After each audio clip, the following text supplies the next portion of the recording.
I would like to invite our next speaker up to the stage. Our next speaker is Samira Hanessian. Samira joined the Illinois Environmental Council as the Energy Policy Director in the spring of 2022, where she collaborates with IEC members and partners to implement the Climate and Equitable Jobs Act. She understands that diverse experiences from equitable collaboration will drive the best path towards a clean energy future. Prior to joining IEC, Samira served as Research and Policy Manager for the Chicago City Council Committee on Environmental Protection and Energy, where she created and promoted the passage of environmental policies. Prior to her work on the committee, she led key initiatives for the City of Chicago Mayor's Office Sustainability team. She was also a consultant with Mist Environment and an assistant program manager for the 2019 Common Ground Chicago Conference. Samira attended the University of Minnesota, graduating with a bachelor's in political science and double minors in environmental science, policy, and management, and sustainable studies. In 2021, she earned a certificate of completion as a fellow with the Clean Energy Leadership Institute and trained with the Climate Reality Project in 2019. In her spare time, she enjoys exploring different neighborhoods, hiking, musical theater, and tolerating her cat. Please welcome Samira to the stage.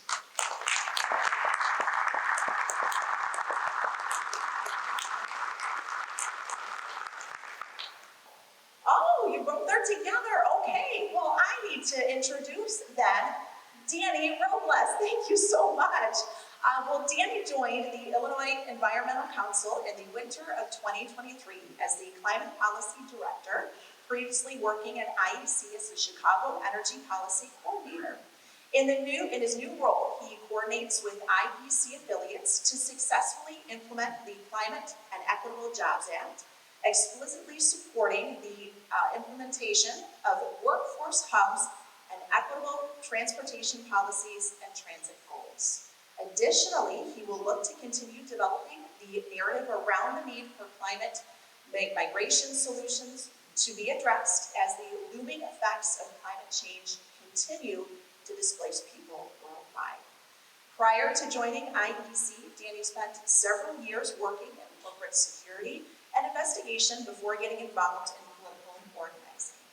Dany worked as regional field director for Congresswoman Marie Newman and Lauren Underwood, and as a Latina bilingual trainings coordinator for the Sunrise Movement.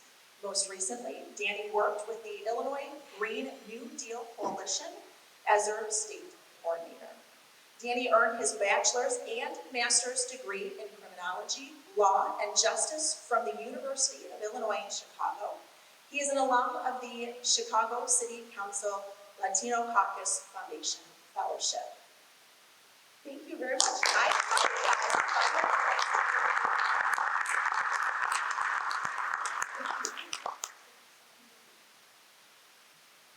Well, thank you for having us here. I want to thank Brad, everyone from Sustain Rockford for putting all this together, and also Mark for the presentation to really lay the foundation in what we're going to speak on today. We're going to talk a little bit about solar policy here in Illinois, really hammer home on Climate and Equitable Jobs Act.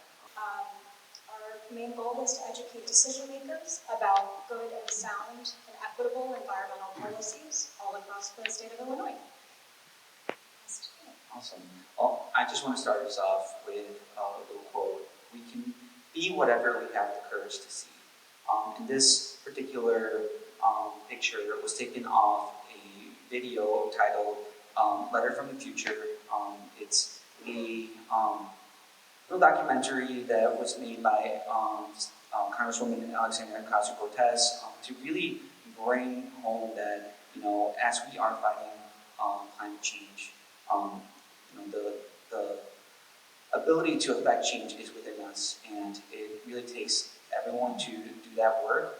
And that's really kind of the mantra that really led a lot of organizations that work with us to build out the Climate Equitable Jobs Act. Like Brad mentioned at the top, I see several of the architects and authors of the Climate Equitable Jobs Act here in the room with us. It was a process that took a lot of work over several years to develop ideas around it. And finally, 3 years ago, it was signed into law. So I'm going to tell a little story on how the Climate Equitable Jobs Act came to be, and then we'll talk a little bit more about what is in the Climate Equitable Jobs Act. But first off, I want to thank several key decision makers here from the Rockford area that really helped us move this along with Representative Maurice West, Representative Dave Bella, and State Senator Steve Thalman. They were huge champions in making sure that this bill was able to pass down in Springfield back in 2021. So, Climate Equitable Jobs Act, or CEJA, how a lot of us within the policy space refer to it, was drafted from many public conversations throughout the state to really figure out how do people interact with renewable energy, what are their concerns around renewable energy, and also like, what do they need in their communities to be able to build out the technology, the workforce behind it, and we developed what's called the Listen, Lead, Share model of community engagement. And this is really a way to engage with people across the state who maybe don't have any connection to the policy or don't really understand it, but give them a little bit of a glimpse of what we're proposing and then hear their concerns, figure out what their concerns are, and reshape the policy. And it was a very iterative engagement style that took many years. As y'all can see, we had one out here in Rockford back in September 2018. CEJA was signed in September 2021, so a 3-year process of continuously adopting community engagement ideas and developing it into policy. And it was a long road because outside of our coalition, the Illinois Clean Jobs Coalition, which represents 100 plus different stakeholders that either work in policy or work in the field or are just educational providers or are faith-based affiliates to all these groups came together to build out the Clean Jobs Coalition to figure out how do we make sure we're bringing clean jobs for the state. So we proposed the Clean Energy Jobs Act. As you all can see, there are other stakeholders who also had ideas on how we get to renewable energy. So we had to negotiate for several years to get to a place where every stakeholder was maybe not 100% pleased with what we had, but somewhere where we can move things forward. And the governor was really at the table to move all this forward. And finally, I just want to ask really quick, of the folks in the room, who was involved in CEJA over the years? In some capacity. Amazing. That's awesome. So, they might have already know the story, but we're telling the story for everyone else. Finally, in September 2021, the governor was able to get enough votes at the state assembly to be able to pass it, signed it into law, and now we are deep in the implementation process of the Climate Equitable Jobs Act. And it is extensive, because there's over 900 pages of text and legislation in there, and breaks it down into several different components, anywhere from economic justice to how we're going to meet the renewable energy, how we're going to make sure people have financing options to be able to bring in the new technology, develop ideas around energy efficiency, electric transportation, carbon-free power, and then I think the big piece that we were really developing out is an idea about kind of just transition for fossil fuel communities. A lot of the coal communities downstate that are going to be facing closures, we have to make sure that we develop a plan of action for them through the whole process. And then really taking into account how low-income people will have opportunity to engage in this through having utility accountability to make sure that rates are stable and also there's low-income relief. So Many years went into developing this out to put all these ideas together, and we'll talk a little bit about what is in CEJA by the numbers. $82 million per year is being invested into workforce development, and that's $82 million per year for the next 10 years. So it's a lot of money that is being put into the system to make sure that we have the workforce to be able to build out the technology and the components that are necessary to meet the goals of CEJA. The goal for CEJA is 100% carbon-free power by 2045, and we set up interim stages to make sure that we are meeting those goals and figuring out how do we shift if those goals aren't being met. Talk a little more about where we're at with those. It also invested $41 million per year in those former fossil fuel communities that are going to be shutting down in the next 10 to 20 years to make sure that they have a little bit of relief so they're not completely left to the dust when their main source of income closes down. And then there's also $380 million per year in investment in new renewable energy. And this particular bill is very transformational for a certain reason, because it has equity at the center of it all. And how many people are familiar with the Justice 40 mandate at the national level? Justice 40? Okay. Well, we preceded that Justice 40 mandate through the equity, making sure that 40% of investments to solar power, to electric vehicles, to the grid must be in investment equitable communities. I'm going to talk a little bit about that because this is one of the biggest pieces of the bill that makes it a nation-leading bill. And a lot of this came from the conversations we were having with community members who, were really excited to hear that, yeah, we're going to build a lot of solar, we're going to build a lot of wind, but what does that mean for community members who don't have the access to the trainings or who have been historically left behind from educational attainment to meet those goals? So part of what had to be developed through this process is figuring out where are communities where we need to be investing in to make sure that they're also part of the transition to the renewable energy market. So we looked at several different maps throughout the state. We looked at the environmental justice community maps that were developed through the EPA screen to make sure to identify where are we putting the most harm in the state. And we overlaid those with the Restore, Reinvest, Renew maps that were developed under the cannabis law that really looked at where in the state we see an excessive amount of violence, incarceration, and other economic divestment to identify where should we be looking for community members to get involved in this, and what kind of resources do those community members need to make sure that they're meeting the goals. And developing this out, we were able to identify several areas throughout the state where those were met, including this community here in Rockford. We were able to identify that Rockford was one of those priority areas that needed to bring some of those workforce investment components to make sure that community members out here are engaging in the renewable energy market. And through the final negotiations, we identified 13 areas across the state where we need to develop the Clean Jobs Workforce Hub Network. These are training programs that are very different from what anyone has seen before.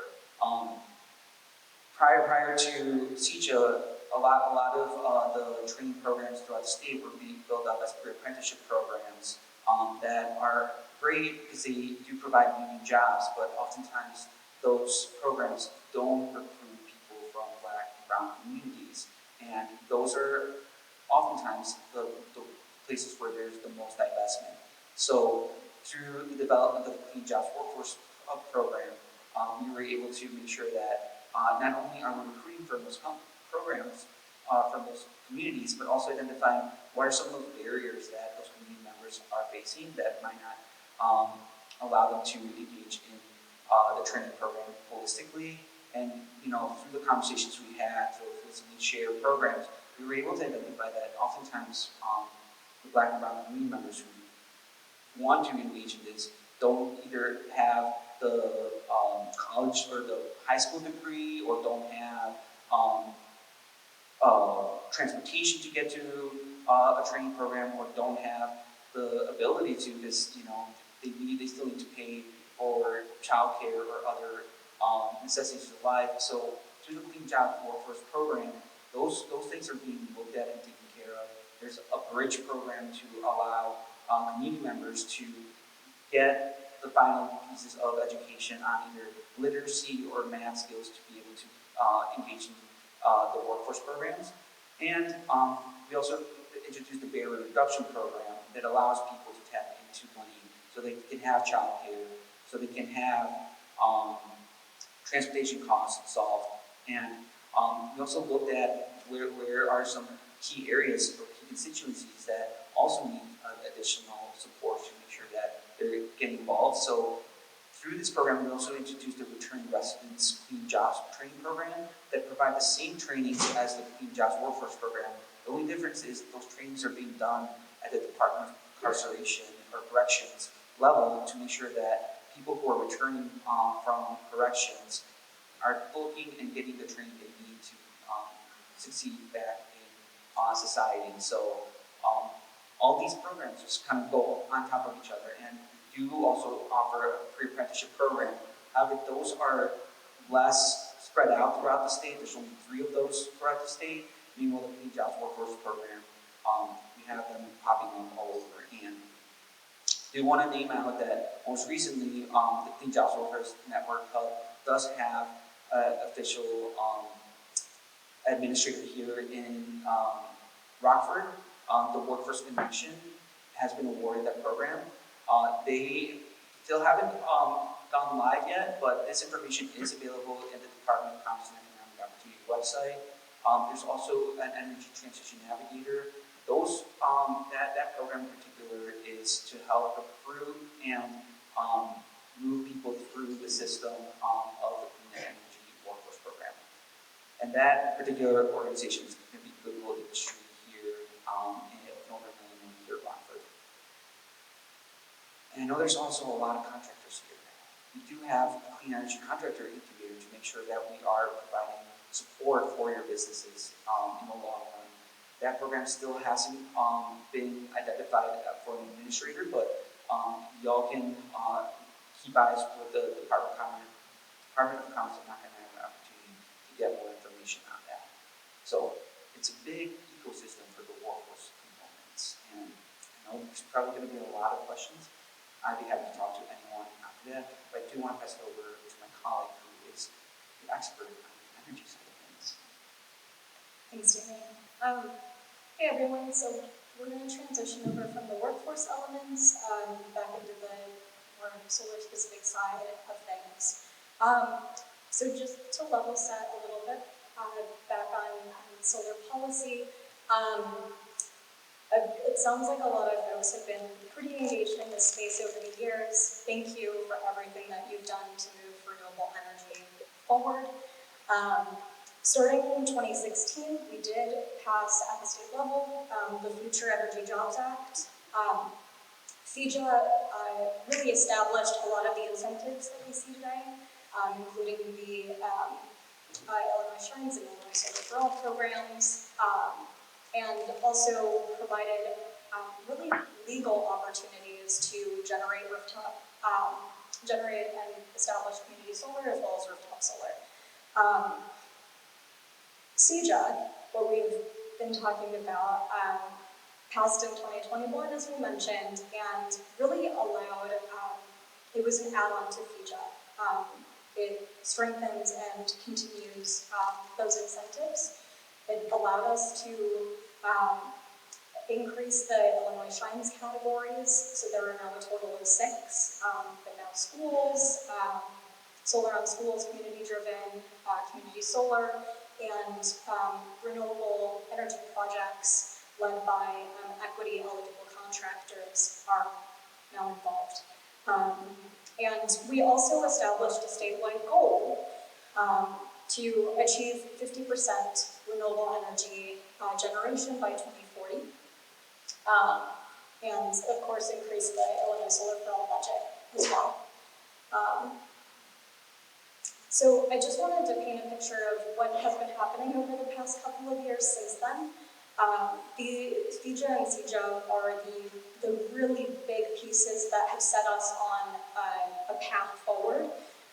And in the meantime, we have seen some efforts at the more local levels, also state to an extent, to try to roll back CEJA and also try to prohibit renewable energy developments.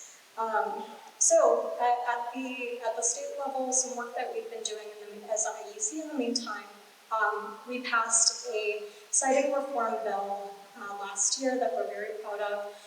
This essentially ensures that counties cannot outright ban or prohibit renewable energy projects. There has to be a due process to approve or reject a project at that level. And we also passed an HOA rights bill to ensure that customers with an HOA can have a say in whether or not solar is installed on buildings. And also a park district solar expansion, which is super exciting. It essentially means that the park district has a right to install solar. So those are just a couple of highlights from last year's legislative session. This past legislative session in 2024 recently wrapped up. So for some to be continued items, they may come up then. But there are a few solar-related items of over probably around 100 energy-related bills that came up that I would really love to highlight for you all. There were a couple of bad bills in particular that we successfully stopped. One was a solar facility setback bill. The intention really was to try to prohibit solar developments, kind of a not in my backyard type of bill. And there was also a right of first refusal, which would have allowed both ComEd and Ameren to essentially have a right to turn on any transmission project. And this would essentially be extremely costly and undercut additional contractors from having more competitive bids in the process. We are also continuing to work, so this was introduced, but we are still fighting for it, Solar Bill of Rights, which essentially would prohibit burdensome policies for electric utility customers who want to generate their own energy. And we're very excited to continue working on that. We've also seen some efforts we also saw a battery storage bill pass. It would allow battery storage facilities to register with the IEPA and the Pollution Control Board. Of course, battery storage is an essential part of the transition to renewable energy and ensuring reliability and capacity needs on our grid. So this would just open up that window for future discussions. Solar Energy Sovereignty Grant Program, which is administered through the Department of Commerce and Economic Opportunity, or DCEO. And this supports pre-development and development of community solar projects that promote community ownership and energy sovereignty. On the consumer side, there is peak demand control through hourly pricing and peak time rewards. These are programs that ComEd or utility offers. So this is something that customers can opt into to potentially see savings and also help encourage energy efficiency around peak times when there is greater demand on the grid. I personally have signed up for these, and it's super helpful to get a text message when rates are trending really high.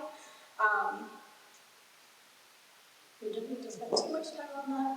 And then in terms of rooftop solar and incentives, these are both at the federal and state levels. So there is a federal investment tax credit. This is set at 30% for the next 10 years. And that's through the Inflation Reduction Act. There is also the state solar renewable energy credits, or SRECs. And this is through the Illinois Shines program. Ideally, this is supposed to help boost the 50% by 2040 goal here in the state. And this is based on how much electricity your system will produce over 15 years, covers about 40%. And then there's also utility net metering. And net metering is going to shift for new customers starting next year. So now is a really great time if you want to get grandfathered in on the best rate to encourage folks to get solar now. But still, there will be fantastic net metering deals continuing on regardless. But this is essentially just a credit on your electricity bill for energy that's sent back to the grid. So I did mention one particular incentive through the Inflation Reduction Act. We also just want to highlight a couple more, well, a few more. There is the investment tax credit, or ITC. This can reduce upfront investment costs for a project like a solar system. There's also a low-income community bonus credit program, which provides a bonus for solar and wind energy projects located in low-income communities. The key with this one, the Treasury, U.S. Treasury and Department of Energy are currently accepting applications. So really want to make sure that that's on your radars. There is also the new energy efficient homes credit, 45L, the energy efficient commercial buildings deduction, as well as the U.S. EPA Solar for All under the Greenhouse Gas Reduction Fund, or GGRF. And this one in particular, I'm sure this has come across at this point for many of you, but Illinois and the Illinois Finance Authority and the Climate Bank have secured $156 million for the Illinois Solar for All program. This is an unprecedented amount of money for that program. It's the most amount that was available for an awardee. And we're just so thrilled that this will allow the state to increase solar offerings throughout the state. So just to kind of wrap things up here, in terms of Rockford Insights, I would be remiss if we didn't highlight a couple of wins here so far. In Rockford, there have been almost $95,000 awarded from the Energy Efficiency Conservation Block Grant. That's through the IIJA and the EIL at the federal level. And also, as Dany had mentioned, Rockford will be hosting at least one of 13 DCEO CEJA contractor incubation hubs. This will deliver clean energy incubator programming through CEJA. And then there is also the Whitman Street Intercharge Reconfiguration Project, which was awarded $7 million from the U.S. Department of Transportation Neighborhood Access and Equity grant program, and that is through the Inflation Reduction Act as well. So a lot of exciting things happening here in Rockford, and we look forward to being a part of future change.